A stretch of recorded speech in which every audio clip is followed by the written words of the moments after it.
അസ്സലാമലൈക്കും, നമസ്കാരം. ഇന്ന് ഞാൻ വന്നിട്ടുള്ളത് ഒരു മുളക് ബജിയുടെയും പൊട്ടറ്റോ ബജിയുടെയും റെസിപ്പിയുമായിട്ടാണ്. വീഡിയോ ഇഷ്ടമാവുന്നുണ്ടെങ്കിൽ ചാനൽ ഒന്ന് സബ്സ്ക്രൈബ് ചെയ്യണേ. സബ്സ്ക്രൈബ് ചെയ്യുമ്പോൾ ബെല്ലൈക്കൻ പ്രസ് ചെയ്ത് അതിലോളം ഓപ്ഷൻസ് കൂടെ ഒന്ന് ക്ലിക്ക് ചെയ്യണം. നമുക്ക് ആദ്യം മുളക് ബജി എങ്ങനെയാണ് ഉണ്ടാക്കുന്നതെന്ന് നോക്കാം. ഇതിന് വേണ്ടിയിട്ട് ഞാനിപ്പം 7 ബജി മുളകാണ് എടുത്തിട്ടുള്ളത്. പിന്നെ ഞാനിപ്പോൾ ഒരു ബൗളിൽ ഒരു നാരങ്ങ വലുപ്പത്തുള്ള പുളി എടുത്ത ശേഷം 4 സ്പൂൺ വെള്ളവും ചേർത്തിട്ട് ഒരു 15 മിനിറ്റ് കുതിർത്ത് വെച്ചിട്ട് അതിൻ്റെ പൾപ്പൊന്ന് അരിച്ചെടുത്തിട്ടുണ്ട്. അപ്പോൾ ഈ ഒരു പേസ്റ്റ് രൂപത്തിൽ അങ്ങനെ ചെയ്തെടുക്കാം. അപ്പോൾ ഈ ഒരു മിക്സിലേക്ക് നമുക്ക് ആവശ്യത്തിനുള്ള ഉപ്പ് കൂടി ചേർത്ത് കൊടുക്കണം. അതിനുശേഷം നമുക്ക് മുളക് ചെറുതായിട്ടൊന്ന് കീറിയ ശേഷം നമുക്ക് അതിനുള്ളിലേക്ക് ഈ ഒരു പേസ്റ്റ് അപ്ലൈ ചെയ്ത് കൊടുക്കണം. ഞാനിപ്പോൾ സീഡിൻ്റെ ഭാഗത്ത് മാത്രമേ അപ്ലൈ ചെയ്യുന്നുള്ളൂ. സീഡിൻ്റെ ഭാഗത്താണല്ലോ കൂടുതലായിട്ട് എരിവ് വരുന്നത്. അപ്പോൾ അതുകൊണ്ട് ഞാൻ ആ ഒരു ഭാഗത്ത് മാത്രമേ ഈ ഒരു പേസ്റ്റ് അപ്ലൈ ചെയ്യുന്നുള്ളൂ. വേണമെങ്കിൽ നമുക്ക് മുളകിനുള്ളിൽ മുഴുവനായിട്ട് തന്നെ അങ്ങനെ നിറച്ച് കൊടുക്കാം. ഞാനിപ്പോൾ ഈ ഒരു രീതിയിലാണ് ചെയ്യുന്നത്. നമുക്കതുപോലെ തന്നെ ഈ ഒരു പുളിയുടെ പേസ്റ്റിൽ കുറച്ചധികം വെള്ളം ചേർത്തിട്ട് അതിലങ്ങനെ മുളകിട്ട് കുറച്ച് സമയം ഇട്ട് വെച്ചിരുന്നാൽ മതി. അപ്പോൾ അങ്ങനെ ചെയ്യുന്ന സമയത്ത് ഉപ്പ് ചേർക്കാതിരിക്കുന്നതാണ് നല്ലത്. ഉപ്പ് ചേർക്കുമ്പോൾ അതൊരു കുഴഞ്ഞ പോലെ ഇരിക്കും മുളക്. അപ്പം വേണമെങ്കിൽ അങ്ങനെ ചെയ്യാം. അല്ലെങ്കിൽ നമുക്ക് ഉപ്പ് ഇതിനുള്ളിൽ പുരട്ടി കൊടുത്തിട്ട് കുറച്ച് സമയം അങ്ങനെ റെസ്റ്റ് ചെയ്യാൻ വെച്ച ശേഷം അപ്പം അതിൽ നിന്ന് വെള്ളമൊക്കെ ഇറങ്ങി വരില്ല. അപ്പോൾ ആ ഒരു വെള്ളത്തിൽ തന്നെ നമുക്ക് മാവ് തയ്യാറാക്കാൻ പറ്റും. അതുപോലെ തന്നെ പുളിവെള്ളം അങ്ങനെ എടുക്കുന്നുണ്ടെങ്കിൽ ആ ഒരു വെള്ളത്തിൽ നമുക്ക് മാവ് കുഴച്ചെടുക്കാൻ പറ്റും. ഞാനിപ്പോൾ ഈ ഒരു രീതിയിലാണ് ചെയ്യുന്നത്. പിന്നെ ഞാനിപ്പോൾ ഇതുപോലെ തന്നെ ഈ ഒരു മുളകിനെ ഒന്ന് കീറി എടുക്കുന്നുണ്ട്. അതിനുശേഷം അതിൻ്റെ ഉള്ളിലുള്ള സീഡൊക്കെ ഒന്ന് റിമൂവ് ചെയ്ത ശേഷം നമുക്ക് ഇതേപോലെ ഈ ഒരു പേസ്റ്റ് അപ്ലൈ ചെയ്ത് കൊടുക്കാം. നമുക്കിപ്പോൾ ആദ്യം മുളക് ചെയ്ത് വെച്ചിട്ടൊന്ന് റെസ്റ്റ് ചെയ്ത് വെച്ച ശേഷം മാവ് തയ്യാറാക്കുന്നതാണ് നല്ലത്. അപ്പോൾ നമുക്കതിൽ നിന്ന് അത്യാവശ്യം വെള്ളമൊക്കെ ഇറങ്ങി വരുമ്പോൾ ആ ഒരു വെള്ളം ഉപയോഗിച്ചിട്ട് തന്നെ മാവ് ചെയ്തെടുക്കുക. ഞാനിപ്പോൾ വീഡിയോ ഒക്കെ എടുക്കുന്നുണ്ട് സെപ്പറേറ്റ്ലി തന്നെയാണ് ചെയ്യുന്നത്. ഇതിനൊരു കുറച്ച് സമയം ഒന്ന് റെസ്റ്റ് ചെയ്യാൻ വേണ്ടിയിട്ട് വെക്കാം. അരമണിക്കൂറിൽ കൂടുതലൊന്നും ആയിപ്പോകണ്ട, അതൊന്ന് ശ്രദ്ധിക്കണം. പിന്നെ ഒരു ബൗളിലേക്ക് ഞാനിപ്പം 8 സ്പൂണോളം കടലമാവ് ചേർത്ത് കൊടുക്കുന്നുണ്ട്. പിന്നെ അതുപോലെ തന്നെ വീഡിയോസൊക്കെ ഇഷ്ടമാണെന്നുണ്ടെങ്കിൽ എല്ലാവരും ലൈക്ക് ചെയ്യണം, ഷെയർ ചെയ്യണം. അതുപോലെ തന്നെ സബ്സ്ക്രൈബ് ചെയ്യാത്തവരുണ്ടെങ്കിൽ ഒന്ന് സബ്സ്ക്രൈബ് ചെയ്യണേ. വീഡിയോസൊക്കെ ഇഷ്ടമാണെന്നുണ്ടെങ്കിൽ ഫ്രണ്ട്സിനും ഫാമിലിക്കൊക്കെ ഒന്ന് ഷെയർ ചെയ്ത് കൊടുക്കുക, സപ്പോർട്ട് ചെയ്യണം. അപ്പം ഞാനിപ്പോൾ ഇതിലേക്ക് 3 സ്പൂൺ പച്ചരിപ്പൊടി കൂടി ചേർത്ത് കൊടുക്കുന്നുണ്ട്.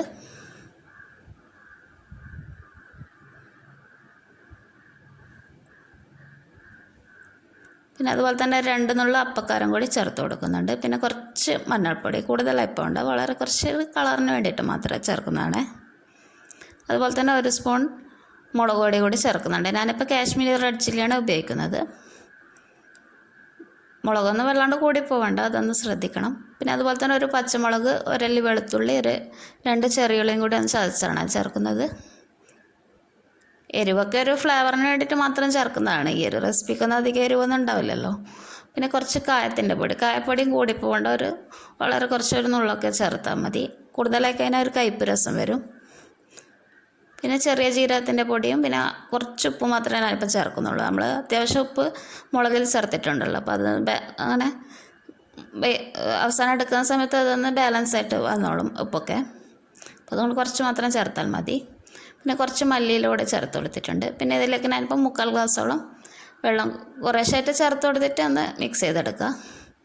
ഇപ്പോൾ ഏകദേശം 1 കപ്പ് പൊടിക്ക് നമുക്ക് 3/4 കപ്പോളം വെള്ളം ചേർക്കേണ്ടതായിട്ട് വരും. പിന്നെ ഇതിനെ നന്നായിട്ടൊന്ന് മിക്സ് ചെയ്ത് കൊടുക്കാം. നമുക്ക് മാവ് ഒരുപാട് തിക്നെസ് ആവും വേണ്ട, അതുപോലെ തന്നെ ഒരുപാട് നേരിയതാവണ്ട. കോളിഫ്ലവറിനൊക്കെ ചെയ്തെടുക്കുന്നതിൻ്റെ കുറച്ച് കട്ടിയായിട്ടാണ് ചെയ്തെടുക്കേണ്ടത്. പിന്നെ ഇതിനെ കുറച്ച് സമയം ഒന്ന് റെസ്റ്റ് ചെയ്യാൻ വേണ്ടിയിട്ട് വെക്കാം. അപ്പോൾ അതിനുശേഷം ഞാനിപ്പോൾ ഒരു പാനിലേക്ക് പാം ഓയിൽ ആഡ് ചെയ്ത് കൊടുത്തിട്ടുണ്ട്.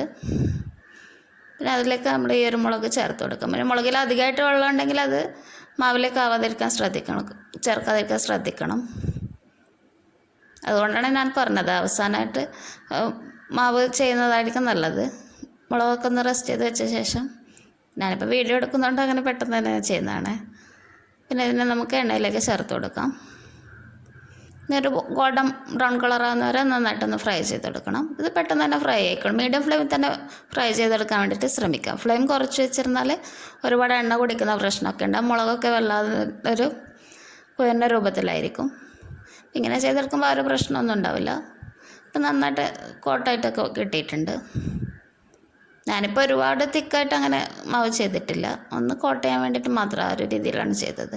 വേണമെങ്കിൽ കുറച്ചുകൂടി തിക്കായിട്ട് അങ്ങനെ വേണമെങ്കിൽ താല്പര്യം ഉണ്ടെങ്കിൽ അങ്ങനെ ചെയ്യാം, പ്രശ്നമൊന്നുമില്ല. അപ്പോൾ ഇതിപ്പോൾ തയ്യാറായിട്ടുണ്ട്. ഇതിനെ നമുക്കൊരു പ്ലേറ്റിലേക്ക് മാറ്റി കൊടുക്കാം.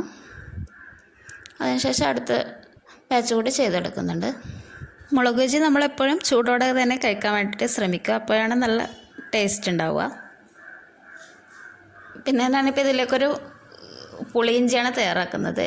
അപ്പോൾ അതിന് വേണ്ടിയിട്ട് ചെറിയ കഷ്ണം ഇഞ്ചി ഒന്ന് ചോപ്പ് ചെയ്തെടുത്തിട്ടുള്ളതാണ്. പിന്നെ ഒരു പച്ചമുളക്, അതുപോലെ തന്നെ ഒരു വറ്റൽമുളക്, ഒരു പകുതി വെച്ച് ശർക്കര, കുറച്ച് കറിവേപ്പില, പിന്നെ ഒരു നാരങ്ങ വലുപ്പത്തിലുള്ള പുളിയുടെ വെള്ളമാണ് ഞാനിപ്പോൾ എടുക്കുന്നത്, അരിച്ചെടുത്തിട്ടുള്ളതാണ്. പിന്നെ ഒരു പാനിലേക്ക് ഒരു 2 സ്പൂണോളം വെളിച്ചെണ്ണ ചേർത്ത് കൊടുത്തിട്ടുണ്ട്. വെളിച്ചെണ്ണ വല്ലാണ്ട് കൂടി പോകണ്ട. പിന്നെ കുറച്ച് കടുക് ചേർത്ത ശേഷം അതിലേക്ക് ഇഞ്ചി ചേർത്ത് കൊടുക്കുക. പിന്നെ ചെറിയ ഫ്ലെയിമിൽ നന്നായിട്ടൊന്ന് ഇളക്കി കൊടുക്കുക. അതിൻ്റെ ഒരു പച്ചമണം മാറാൻ വേണ്ടിയിട്ട് നന്നായിട്ട് വഴറ്റിയ ശേഷം നമുക്കിത് ഫ്ലെയിമിൽ നിന്നൊന്ന് മാറ്റി കൊടുക്കുക. കരിഞ്ഞു പോകാതിരിക്കാൻ വേണ്ടിയിട്ടാണ് ഇങ്ങനെ ചെയ്യുന്നത്. പിന്നെ വേണമെങ്കിൽ നമുക്ക് ടൊമാറ്റോ സോസൊക്കെ ചേർത്തിട്ടൊക്കെ കഴിക്കാം. അപ്പോൾ ഇങ്ങനെ ഞാൻ മുമ്പ് ചെയ്ത് നോക്കിയിട്ടുണ്ടായിരുന്നു, അപ്പോൾ നല്ല അടിപൊളി ടേസ്റ്റിൻ്റെയാണ്. ഇപ്പോൾ ആരെങ്കിലും ഇതുപോലെ ട്രൈ ചെയ്ത് നോക്കാത്തുണ്ടെങ്കിൽ ഒന്ന് ട്രൈ ചെയ്ത് നോക്കൂ കേട്ടോ. വ്യത്യസ്തമായിട്ട് നമുക്ക് കഴിക്കണമല്ലോ എല്ലാവർക്കും ഇഷ്ടം. അപ്പോൾ വേണമെങ്കിൽ ഇങ്ങനെ ഒന്ന് ചെയ്ത് നോക്കൂ. പിന്നെ ഇതിലേക്ക് ഇപ്പം ശർക്കര ഒഴികെയുള്ള ചേരുവകളൊക്കെ ചേർത്തിട്ടുണ്ട്. അത് നന്നായിട്ടൊന്ന് വഴറ്റിയ ശേഷം കുറച്ച് മഞ്ഞൾപ്പൊടി ചേർത്ത് കൊടുക്കുക. കൂടി പോകേണ്ട ഒരു 1/4 ടേബിൾ സ്പൂൺ ഒരളവിലൊക്കെ ചേർത്താൽ മതി. അതുപോലെ തന്നെ കുറച്ച് മല്ലിപ്പൊടി ആ ഒരളവിൽ തന്നെ വളരെ കുറച്ച് മാത്രം മതി.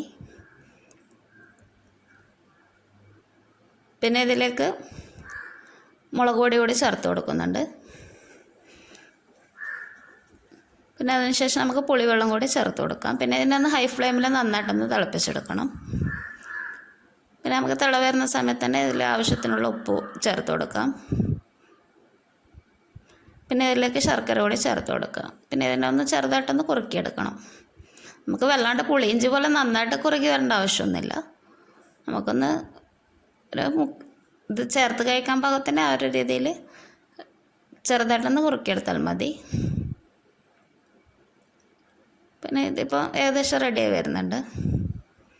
പിന്നെ വേണമെന്നുണ്ടെങ്കിൽ നമുക്ക് സവാളയൊക്കെ വെച്ചിട്ടുള്ളൊരു കറി പോലെ അങ്ങനെ ചെയ്യാറുണ്ട്. ഇത് മുളകിൻ്റെ കൂടെ കഴിക്കാൻ വേണമെങ്കിൽ ആ ഒരു രീതിയിൽ ചെയ്യാം. അപ്പോൾ അത് റെഡി ആയിട്ടുണ്ട്. ഞാനിപ്പോൾ ഒരു പൊട്ടാറ്റോ ബജിയാണ് ചെയ്യുന്നത്. ഇപ്പോൾ ഈ ഒരു സെയിം മാവിലേക്ക് തന്നെ ഞാനിപ്പം ഒരു ചെറിയ കഷ്ണം ഇഞ്ചി ചതച്ചത്, കുറച്ച് കുരുമുളകിൻ്റെ പൊടി, അതുപോലെ തന്നെ കുറച്ച് ഗരം മസാലപ്പൊടി കൂടി ചേർത്ത് കൊടുക്കുന്നുണ്ട്. പിന്നെ ആവശ്യത്തിനുള്ള മല്ലിയിലയും കറിവേപ്പിലയും കൂടി ചേർത്ത് കൊടുക്കുക. പിന്നെ ഇതിലേക്ക് ഒരു 3 മീഡിയം സൈസ് ഉരുളക്കിഴങ്ങാണ് എടുത്തിട്ടുള്ളത്. ഇതിനൊരു കനം കുറച്ച് അരിഞ്ഞെടുത്തിട്ടുള്ളതാണ്. വല്ലാണ്ട് നേരിയതായി പോകണ്ട, അതുപോലെ തന്നെ ഒരുപാട് തിക്നെസ് കൂടിപ്പോവുകയും ചെയ്യേണ്ട. ഒരു മീഡിയം ഇതിൽ കനത്തിൽ അങ്ങനെ അരിഞ്ഞെടുത്തിട്ടുള്ളതാണ്. നന്നായിട്ടൊന്ന് മിക്സ് ചെയ്യാം. പിന്നെ ഞാനിപ്പോൾ കുറച്ച് മുളക് പൊടിയും അതുപോലെ തന്നെ ഉപ്പും കൂടി ചേർത്ത് കൊടുക്കുന്നുണ്ട്. നന്നായിട്ടൊന്ന് മിക്സ് ചെയ്ത ശേഷം നമുക്കിത് എണ്ണയിലേക്ക് ചേർത്ത് കൊടുക്കാം. ഇതൊന്ന് മീഡിയം ഫ്ലെയിമിൽ പെട്ടെന്ന് തന്നെ ഫ്രൈ ആയി കിട്ടിക്കോളും. പിന്നെ നമ്മൾ ഉരുളക്കിഴങ്ങ് മാത്രമായിട്ട് ചെയ്യുന്നതാണെങ്കിൽ ബേക്കിംഗ് സോഡ ഒഴിവാക്കുന്നതാണ് നല്ലത്. അപ്പോൾ നമുക്കൊരു ക്രിസ്പിനെസ് കിട്ടില്ല. ഇതിപ്പോൾ ഞാനിപ്പോൾ ഈ ഒരു മാവിൽ തന്നെ ചെയ്യുന്നതുകൊണ്ട് അങ്ങനെ ചെയ്യുന്നതാണ്. ഇത് നല്ല ക്രിസ്പി ആയിട്ട് കഴിക്കാനായിരിക്കും നല്ല ടേസ്റ്റ് ഉണ്ടാവുക. ഇത് നമുക്ക് ടൊമാറ്റോ കെച്ചപ്പിൻ്റെ കൂടെയൊക്കെ കഴിക്കാൻ വേണ്ടി നല്ല കോമ്പിനേഷൻ തന്നെയാണ്. പിന്നെ ഞാനിപ്പോൾ അടുത്ത ബാച്ച് കൂടി ചേർത്ത് കൊടുത്തിട്ടുണ്ട്. ഇതിനെ നന്നായിട്ടൊന്ന് ഫ്രൈ ചെയ്തെടുക്കാം. അപ്പോൾ നമ്മുടെ അടിപൊളി മുളക് ബജിയും അതുപോലെ തന്നെ പൊട്ടാറ്റോ ബജിയും റെഡി ആയിട്ടുണ്ട്. എല്ലാവർക്കും വീഡിയോ ഇഷ്ടമായെന്ന് വിശ്വസിക്കുന്നു. എല്ലാവരും റെസിപ്പി ട്രൈ ചെയ്ത് നോക്കണം, അഭിപ്രായങ്ങളൊക്കെ അറിയിക്കണം. Thank you for watching.